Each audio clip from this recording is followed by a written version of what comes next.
My name is Jason Smith. I'm a security and compliance consultant for Internetwork Engineering. Generally speaking, when you see me at shows, I've got a whole bunch of toys with me that allow me to break into networks and stuff like that. I wanted to switch it up just a little bit today. A little bit about me. I've been in Internetwork Engineering for a little over a year and a half now. My background is all over the place. Retail, manufacturing, government, healthcare, enterprise banks. I'm even a full-time Boy Scout. I do a lot of crazy stuff all the time. I'm also the practice lead for all things security at IE. So if you have any questions about security, if you have have us as a partner, feel free to stop by the booth. Reach out to your account manager. We'd love to talk to you about some of the things that we're doing in security. I don't know how many people sat in on the CJIS discussion yesterday or this morning or planning on going to the rest of it. We've got some really interesting stuff we're trying to bake together to try to make CJIS a little bit easier on you. It's a little bit painful. I want to try to make, if you'll notice, some of the things that I focus on are about risk. We'll talk through this in the discussion. My belief is the more complicated a system, things like CJIS, things like HIPAA, things like PCI, the more complicated it is, the more likely it is you're not going to get it, and the higher your risk actually is at the end of the day. My goal, to make it easier for you. All right, 2016 threat landscape.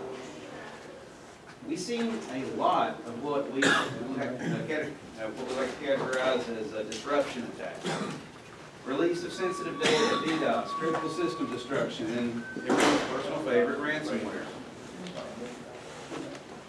You don't have to raise your hand, but is everybody, how many folks in here have experienced ransomware on your network? Everybody. Anybody got a foolproof, dead-on solution to try to deal with it right now? Turn the internet off. Turn the box off, right? Backups. Backups, huge. Who said that? Awesome.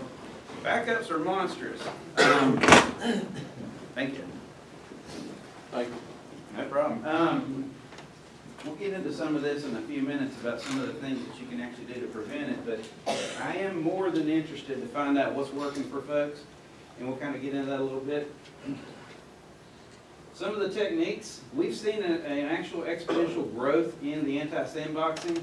So some of the whitelisting tools that have been helpful in the past, the ability to actually explode the executable on a sandbox, they've gotten much more sophisticated in the malware area. They're increasing the ability to do sandbox detection. A lot of that's done, not to get too deep in the weeds, but it's used through sophisticated sleep statements and stuff in the code. We're seeing a whole lot more of that. So the long and the short of that discussion is it's slowly evolving, or actually it's quickly evolving into a multi-layer defense situation. One tool is not going to fix your situation. Mobile malware. How's your MDM working for you? Everybody know what an MDM is? Mobile device management. Anybody having real success stories with your MDM?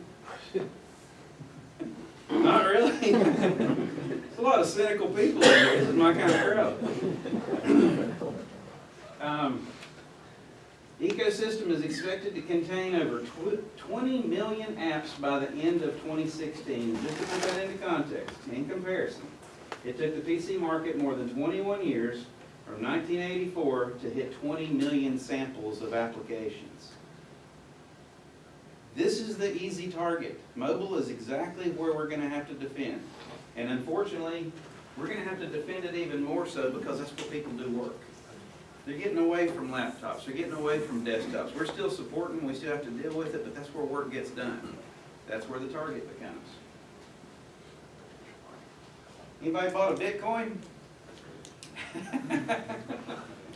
This is market growth. This is since 2011 until April of 2016. That's ginormous, basically. Now, previous to 2011, I didn't stretch it all the way back, but somewhere in the neighborhood of 2008, 2009, they actually hit $1,400 of Bitcoin. That's crazy. What do you think the drivers are for this? Huh? Anonymity. Ransomware is your huge driver right now. Now, Here's the bad thing. You call the FBI office. Has anybody called your local, your FBI office and try to get an idea of how to, you got ransomware, you heard from people like me that they may just have the crypto keys to unlock the system. Has anybody tried to reach out to the field office lately? It's miserable. Charlotte, I've had some decent success. I just tried to do a blind walkthrough to try to get somebody on the phone, and they routed me over to the cyber squad and kind of recognized my voice, so it didn't really help much. South Carolina, I think they thought I was trying to rob a bank. I really do. It was not a successful endeavor. But what they typically tell you to do, unfortunately, is how valuable is the data? If it's super valuable, pay the ransom. And you have to go through the process of getting the Bitcoin to do it. And I'll tell you, if you don't live in a large metropolitan city, and I mean none of them are in North Carolina, they don't have Bitcoin vendors. I think there might be one in Charlotte that I've heard about, but I haven't seen it. You find them in places like New York, San Francisco, places like that. You can get one online, and the process takes between 3 and 4 days. It's not an easy process to do. And right now they're trading at around $250, $260 a piece, and they're going to go up. There's a lot of drivers to this. Every time the government shuts down a foreign site and things get more valuable, all of a sudden you see Bitcoins take a spike. If our friend Mr. Trump gets elected and he actually does try to build a wall and try to force Mexico to pay for it, and in order to actually do that, he wants to stop the remittance process. That means they're going to go from a stable legal system, which they go to the store, buy, Western Union telegrams or Western Union money transfers, to go to a system like this, which is completely untraceable. The cost of those Bitcoins, which the good news is you can buy them at the flea market then. The bad news is they get $1,000 a piece. They will not be cheap, and it'll be much harder to get, well, unless you go to the flea market. Bitcoin's the currency of the underworld. Has anybody tried to get out on the dark web and take a look at some of this type of stuff, see what you can do with Bitcoins and things like that? It's pretty interesting. I'll have some things set up at the booth and might be able to actually get out there if I can get some stable internet at some point. But take a look. It's kind of interesting to see who your adversary is and what they're doing these days. All right, so if you've seen my slides, you've heard me talk. I like to talk about what used to commonly referred to as the kill chain. This has kind of been updated. This is the kill chain version 2.0. Nobody from Lockheed Martin in here? Good. So I'm not stepping on any copyright. This is the process to most malware. This is how things actually happen, and it's broken down to a little bit easier to understand process. Recon and prep, they're going to figure out who the targets are. They want to figure out what a target-rich environment actually looks like. Luring the user. How are your users lured to get ransomware on their machine or malware on their machine? Email, phishing. What's the biggest prevalence you've actually seen here lately? Do you see more email? Do you see more phishing? Do you see drive-by also, water cooler attacks, things like that? If you're not familiar with these, email's kind of self-explanatory. They get a bad link or they get a bad PDF file. I talked to some folks here to show they actually had some success limiting the ability of Outlook and some of the Microsoft Office products to execute on Java code. That's great, but unfortunately a lot of users like to use webmail and they'll try to fire it off in there too. But it's a huge system. It's a bunch of layers you got to take care of anyway.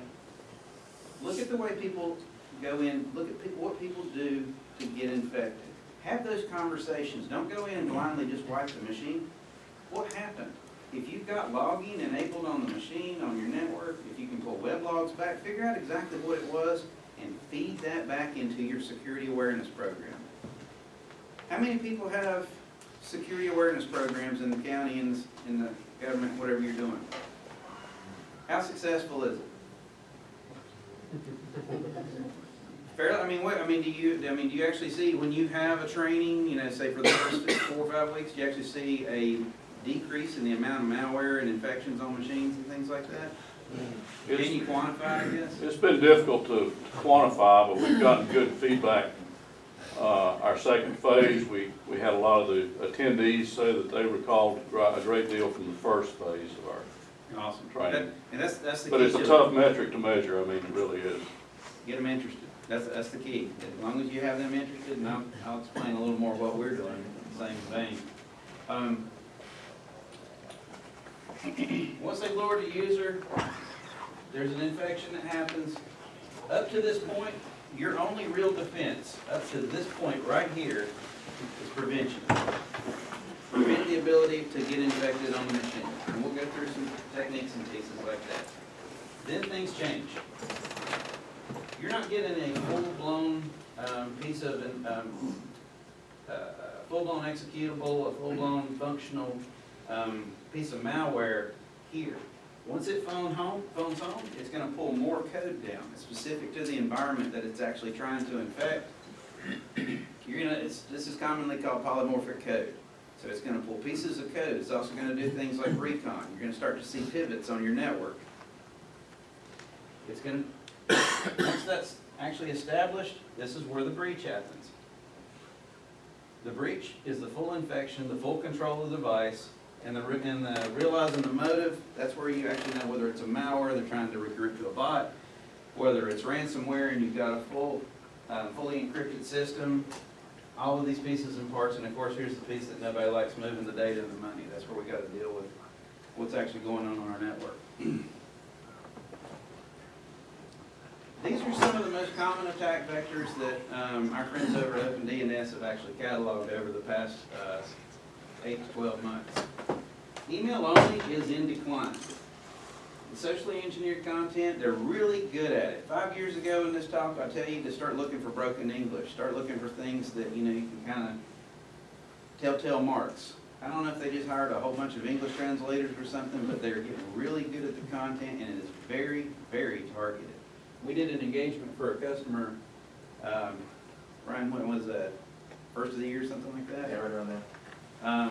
We did an engagement for a customer, and no kidding, just as soon as the first session was actually over with, they had sent over a targeted email to the COO of a company, and looked like it had actually come from the president of the company, asked him to do a wire transfer with a malicious piece of malware in it. Two-stage attack, and they recognized it within 15-20 minutes of having the security awareness training. And it was incredibly targeted, had by name, had exactly the programs they were working on. They noticed it. Web only, this is somewhat declining, nowhere near as much as the decline on the email only. There are links to forums, search engines, compromised websites. What I see a whole lot of are problems over on LinkedIn and Facebook, your social media. That's where that actual infection, a lot of this actually happened. What you were talking about earlier, that's where you see the drive-by, that's where you see the water cooler attacks. People go there, and they can easily, change the website, put an overlay on the website, and that's where your infections are starting to take place more so. This is the biggest growth area, email to web. It's a two-factor attack, or a two-vector attack. Falsely labeled webmail link, once the infection starts, it goes out to the compromised website. The malware starts to build on the polymorphic code. All of a sudden, you have a one-off infection that there's not an antivirus sold out there in that area that'll pick up on, because it's brand new. You effectively have a 0 day just based off of a two-vector attack. A lot of the new sophistication. So, to roll this back a little bit, remember what I was telling you about. This is where the dynamic changes. Up to this point, it's pure prevention. At this point, you have a new way to actually break this chain. In the command and control conversation that's actually happening, you have the ability to stop the infection right then and there, because what you have is only a half-working piece of polymorphic code. It's effectively benign. It wants to phone home and find more information. What your goal would be is to prevent it from phoning home. Who it's phoning home to are called C2 servers, command and control. When this first started out a few years ago, they had static IP addresses, they had static compromised websites. It was easy enough to deal with. You just block it, put it on your blacklist. Bad guys got smarter. The evolution took us to fast flux. You ever look at your firewall logs and things like that, your outbound traffic? Anybody ever seen examples of fast flux, where you have one device that's just hitting several different URLs and IPs constantly? That's a fast flux. The problem is, there's an issue in the way that fast flux actually works, in that you can break that chain. You can actually go in and, since you can see it, you can detect it, you can stop it. The latest thing is domain generation algorithm. Who uses two-factor on your network right now? Think of the same premise behind two-factor. The little fob that you have syncs back with the phone home server and says these two codes match, this and your password gets you into the network. DGA uses practically the same technology. The polymorphic code has an algorithm that matches to the C2 server.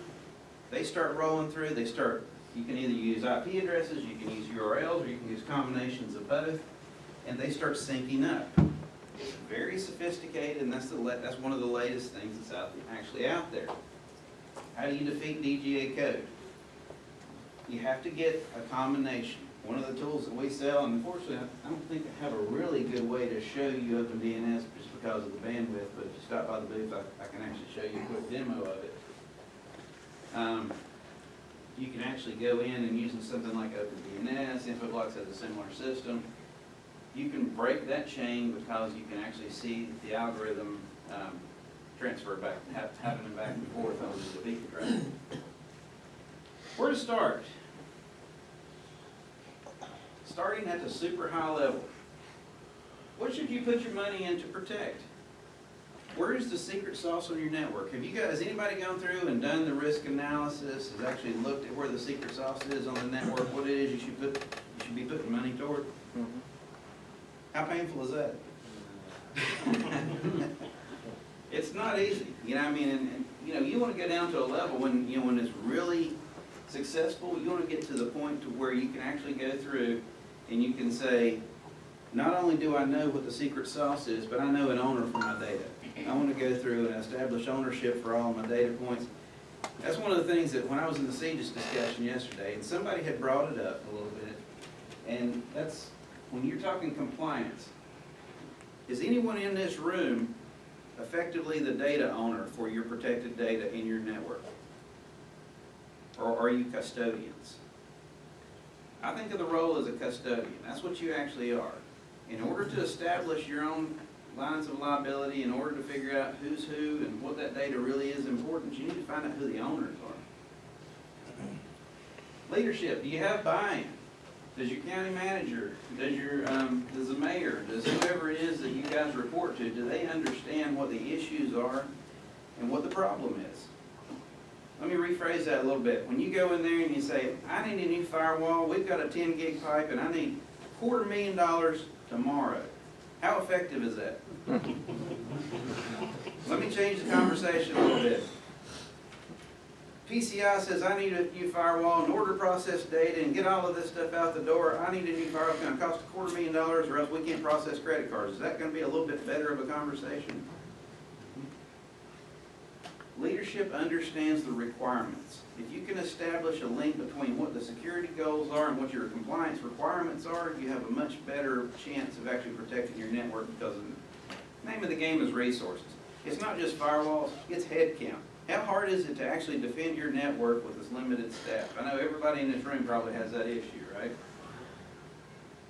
You want to build a case for more headcount? You start building the case for compliance requirements. You start talking to them about, okay, so if we really want to keep the cost of processing data down, if we want to keep the cost of processing credit cards, if we don't want to if you don't want your ass in the newspaper, that's the conversation to have. Leadership responds to that. If you don't have buy-in, you're not going to have a successful security program. It's just the way it works. And can you demonstrate that? This used to get beat into my head constantly, and I finally learned from it. I'm a kind of a slow learner. Put it on paper, build a business case around it. If you can put the numbers to it, put some math on it, make a pretty PowerPoint. They respond to things like green and red a little bit better. I've noticed that. Demonstrate it, show them. If you need help, reach out to your vendors, reach out to people like me.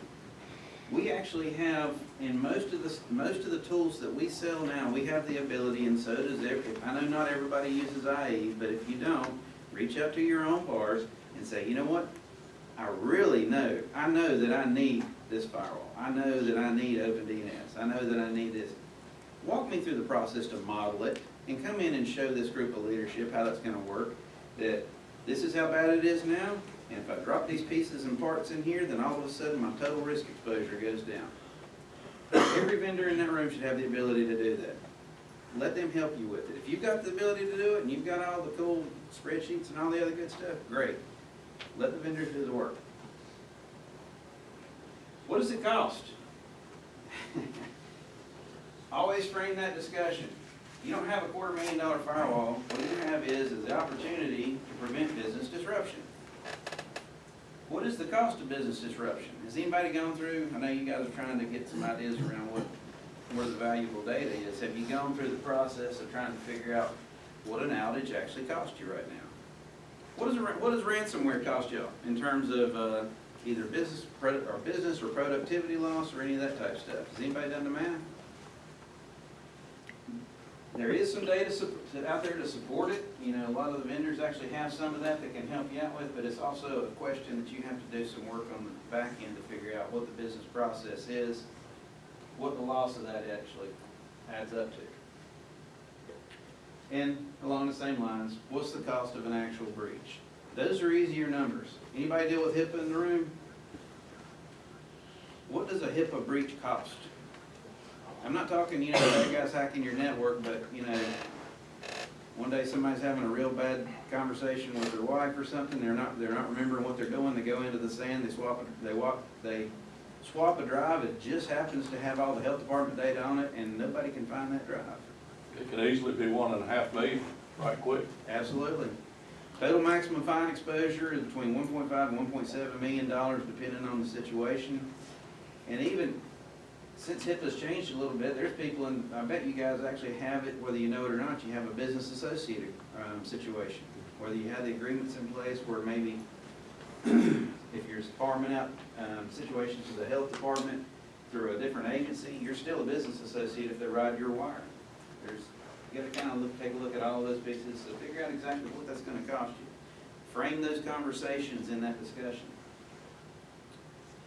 Quick wins. Yeah, nobody wants to do that one, do they? That's a quick way to light up every phone on the service desk. But the truth of the matter is, it still works. You know, and if you can create groups that need it, create groups that don't. Figure out a way that you can limit the amount of admin rights on your network, reduce it. That's slow. UAC, still good stuff. Nobody likes it. Anybody enable full-blown UAC on your network with Microsoft? Did you back it off at all, or did you keep it? We found a happy medium finally. Yeah.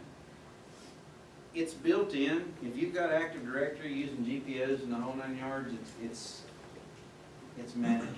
That's the key to it. Yeah, that's probably the best way to put it. Patch and vulnerability management. Who's patching? Everybody, right? I hope so. How many critical vulnerabilities do you have on your network from Microsoft right now? Does anybody know the number? A bunch. I'll take a bunch, sure. That's one of those metrics. That's one of those pieces of information that you can take back that is actually more valuable than risk. If you can take, if you're running scans, if you're using Rapid7, Qualys, Nessus, something like that, even something free, and if you can take the thing, if you can take a report back and take that to leadership and say, you know what, this is our risk exposure, we need to do something about it. We're running WSUS, the thing's free, but we just don't have enough people to patch right now. We need more people, you know, service team, whatever. That's valuable information. User awareness training. We talked about this a little bit before. Do the work. When you actually have to wipe a machine, have the conversation with the user, feed that back into your user awareness training. Some estimates say that an effective user awareness training can actually reduce your risk exposure by between 25 and 50%, depending on one simple factor. Does anybody know what the factor is? Reinforcement. can't just do it once a year. You can't just put somebody in front of a CBT, tell them to watch the computer screen for the next hour, answer the silly test, and move on. That's an annoyance. That's not an actual effective solution. Get some people who are good talking to folks, put them in a room, say 20, 30, 50 at a time, and start showing, you know what, this is why you protect your machine. When you walk away from your machine, you lock your machine. Don't click on pop-ups. Don't click, just the simple stuff. You're talking a little bit earlier about, some of the effectiveness. One of the things that we've realized as we've started offering security awareness as a service is that you get a whole lot more effective training when you produce a little more carrot and a little less stick. What that means in terms of awareness training is they can read the book. They can know what the rules are on your network. It's good to point them to where the thing where it's located, where all your policies and procedures are. But give them something they can take home. One of the things that I do when I'm doing security awareness training is I finally got a hold of a skimmer. It's a gas station skimmer. And no, it doesn't work, so, nobody mentioned that to the cops.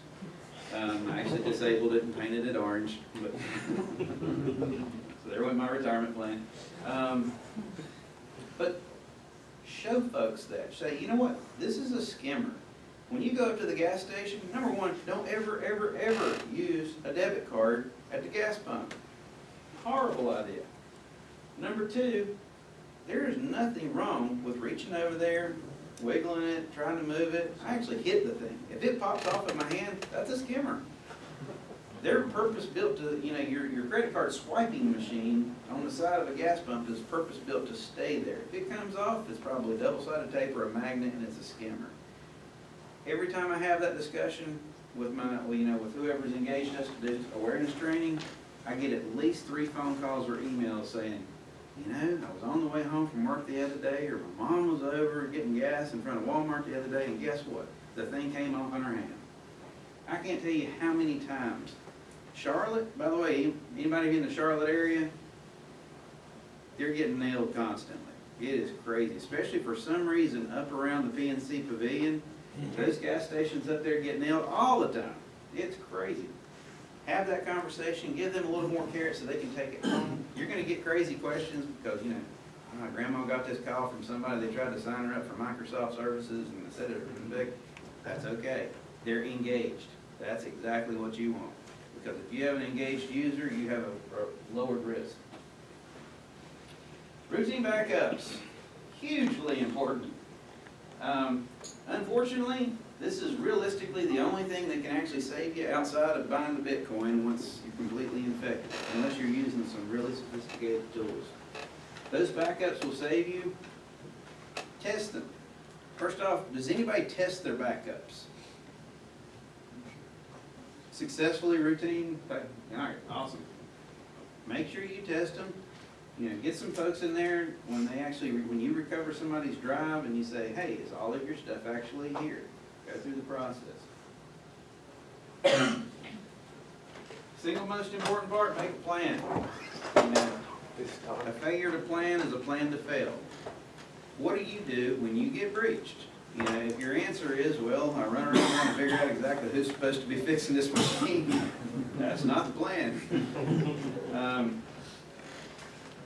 It's a really simple incident response plan. And unfortunately, all of us are getting hit more with malware, ransomware, and crazy enough, DDoS. Does anybody know how to deal with the DDoS right now on your network if you're getting nailed and it's saturating your pipe early in the morning?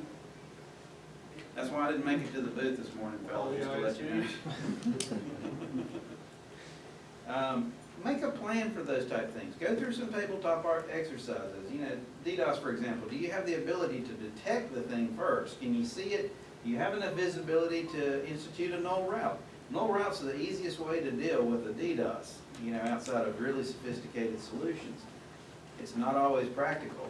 If you're getting nailed once, twice a day, that's not going to last long. You're going to have to dedicate something to take care of that issue. For ransomware, what's the first thing you do when you realize that somebody's been infected with ransomware? Take it off the network. Take it off the network. Awesome. Then what? Wipe and hope for the best. Find the extent of the damage.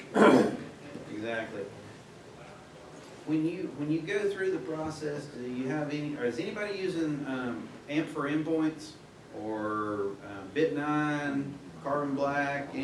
Are you able to pull the SHAs and the MD5s and stuff like that? Do you do a scan with it after that?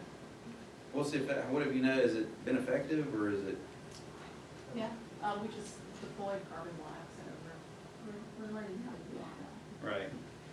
It's a challenge. Those tools are very sophisticated. There is definitely a learning curve for you and the solution. The solution has to learn your network. If you get knee up with something, those are tools to look at. Of course, you know, BNIE, our favorite happens just to be AMP for endpoints. It's a solid solution and it really works. You can back an infection right off of a machine and without wiping, believe that. That's crazy stuff. So make a plan. If you don't have the super sophisticated stuff, you know, your plan should include restore from backups. But in order to restore from backups, you have to have your routine backups. All of these things you have to take into account, you have to use. Let me see if this thing's actually resolved yet. Bear with me for just a second.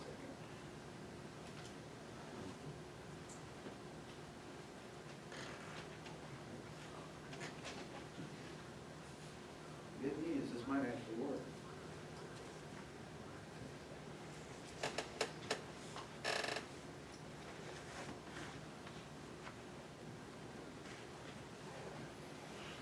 Is anybody using OpenDNS right now? Nobody. Has anybody heard of OpenDNS? Has anybody demoed the thing for you and checked it out and see how really super cool it is? A little bit of background, if you haven't seen it before, you haven't used it, OpenDNS has actually been around for at least 10 years. Somewhere along the line, about 5 years ago, they realized that, hey, you know what, we can have a lot of data about a lot of stuff. All we have to do is do some mining on it.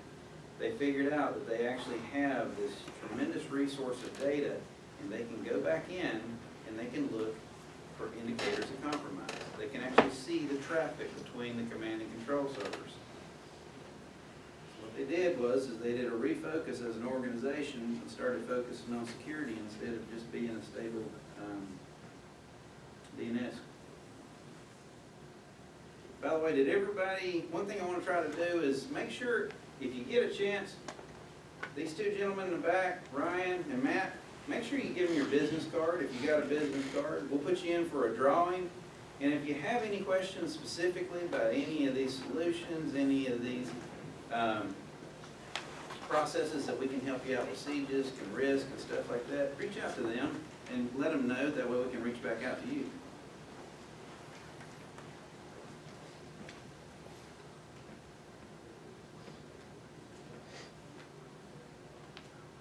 And how about AMP for endpoints? Is anybody using AMP? Fellas, that's what we call an opportunity.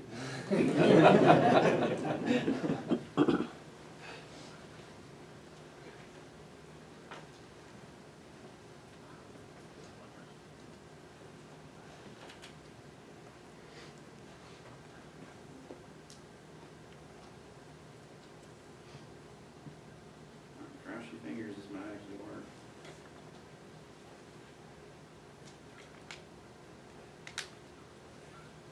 While it's trying to log on, we'll go one step further.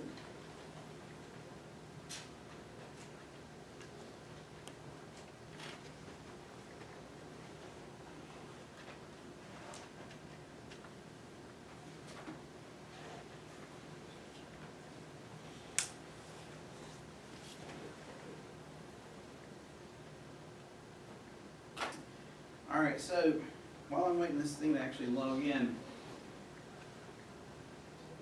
how's that even possible if there's two different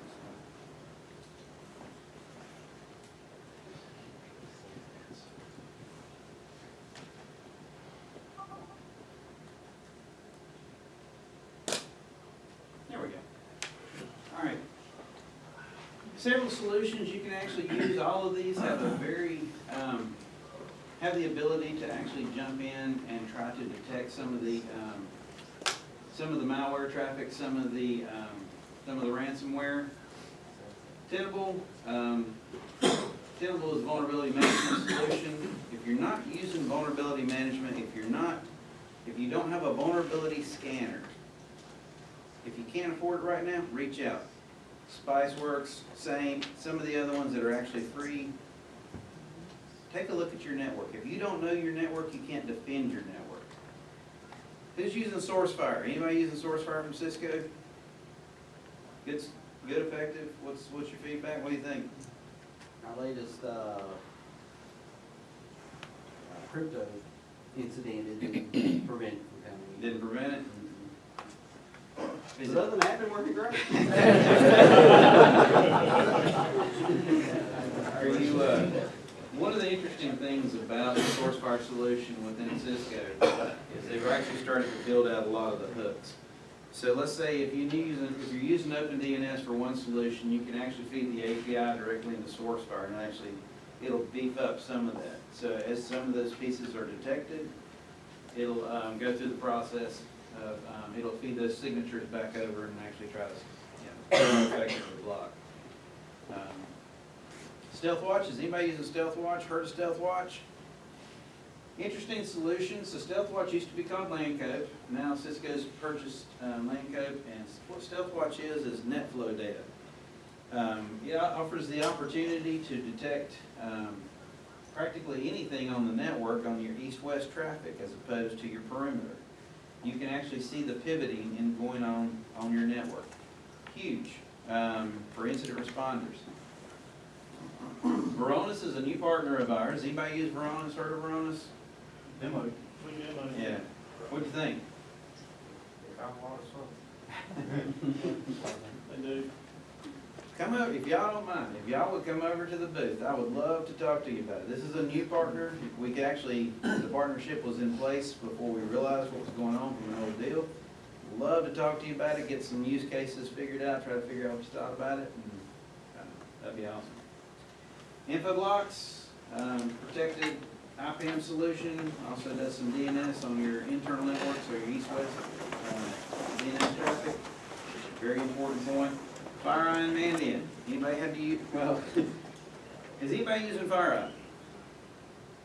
Was anybody happen to admit to having to use Mandiant? Hopefully not. Okay. You guys know who Mandiant is? So Mandiant was the folks who come in and they actually fix things when they're really, really wrong. Think of South Carolina, Nikki Haley on the news admitting that 4 million IRS records just suddenly disappeared. They have a really good solution. One of my favorite things about Mandiant, this is almost a no-cost solution for you. If you want to talk to, again, shameless plug, we're a Mandiant reseller who is stabilized under FireEye. Mandiant will actually offer a retainer for you. And what they'll do is they'll say, okay, in the event of a breach, we already know your network. You set up an NDA with them, you give them your network diagram, you tell them who's who in the zoo, and they have various levels of response. They get real expensive, but there's actually a no-cost solution to have that already in place to build out your plan of what needs to happen. If you have incident responders, you may not need Mandiant, but if you don't, and you need to have somebody come in and fix things when they go really south, this thing doesn't cost anything. It's just opening the door. And there's actually some training pieces to it. Say, for example, if your folks don't know, say, for example, what a chain of custody is, they go through the process of explaining what a chain of custody is and why you have to fill it out. That's a no-cost solution, and it basically gets you that protection, and you can take that back to your leadership. Let's see how we're doing on this crazy demo real quick. And that's not even going to work. Oh, well.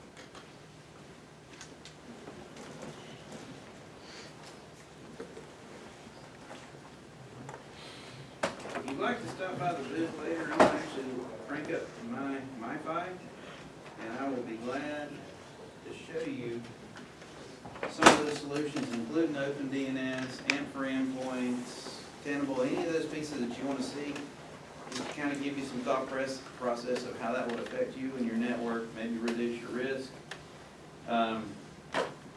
Any questions?